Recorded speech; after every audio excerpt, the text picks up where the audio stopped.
जी हां, मुंबई पुलिस की crime branch को एक बड़ी कामयाबी लगी है। मुंबई पुलिस ने अनिक्षा के पिता और बुकी अनिल जयसिंघानी को गुजरात से गिरफ्तार कर लिया है। आपको बता दें कि अनिक्षा देवेंद्र फडणवीस की पत्नी अमृता फडणवीस को ब्लैकमेल करने की आरोपी है। उसके पिता पर भी आरोप था, जिसके बाद मुंबई पुलिस ने इस मामले में बड़ा एक्शन लिया है और कुख्यात बुकी अनिल जयसिंघानी को गिरफ्तार कर लिया है। आपको बता दें कि अनिल जयसिंघानी के खिलाफ देश भर में कई मामले दर्ज हैं और पुलिस लगातार उसकी तलाश कर रही थी, लेकिन मुंबई पुलिस ने अमृता फडणवीस के मामले में तेजी दिखाई और महज 72 घंटों के अंदर उसे गिरफ्तार कर लिया है। पुलिस ने बताया कि आरोपी भेष बदलकर लगातार कई शहरों में ट्रैवल कर रहा था, लेकिन तकनीकी जांच के आधार पर मुंबई पुलिस ने इसे गिरफ्तार कर लिया है। आपको बता दें कि महाराष्ट्र के डिप्टी सीएम देवेंद्र फडणवीस की पत्नी अमृता फडणवीस को ब्लैकमेल करने और धमकी देने के मामले में आरोपी बुकी अनिल जयसिंघानी को गिरफ्तार कर लिया गया है। अनिल जयसिंघानी को मुंबई पुलिस ने गुजरात से गिरफ्तार किया है।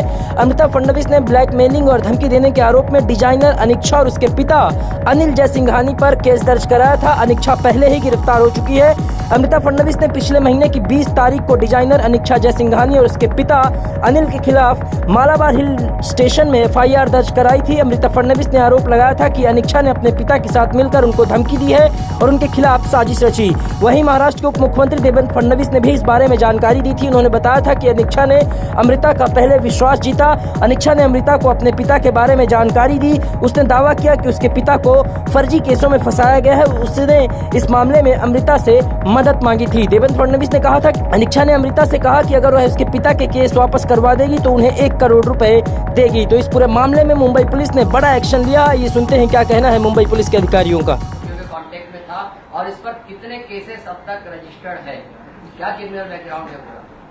ये जो आरोपी है, जब तक हम लोगों को पता है, ये एक्यूज के ऊपर में टोटल 15 केसेस दाखिल है।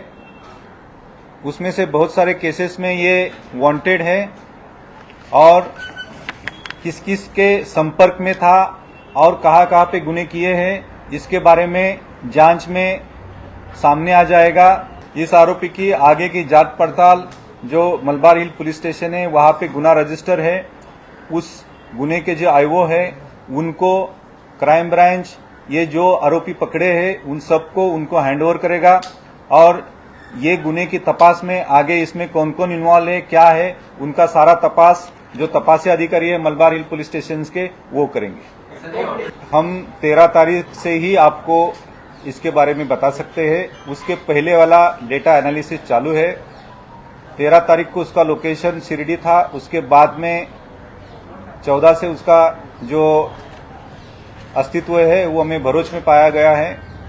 वो पुलिस को उनके पास में उनका खुद का अस्तित्व कहाँ पे है ये पिन पॉइंट ना दिखाने के लिए जो इंटरनेट टेक्नोलॉजी है और मोबाइल टेक्नोलॉजी है उसके कुछ संसाधन उनके पास में है, जिसका उपयोग करके वो खुद का अस्तित्व वो पुलिस से छुपा सकता है और कुछ एरिया में अपना अस्तित्व बता सकता है। उसके वजह से पुलिस उसके पास तक पहुंच नहीं सकती थी। तो इसका पुलिस ने तांत्रिक एनालिसिस किया, बहुत ही उच्च दर्जे का तांत्रिक एनालिसिस, डेटा एनालिसिस करने के बाद में ये उनका हम लोकेशन ढूंढ पाए।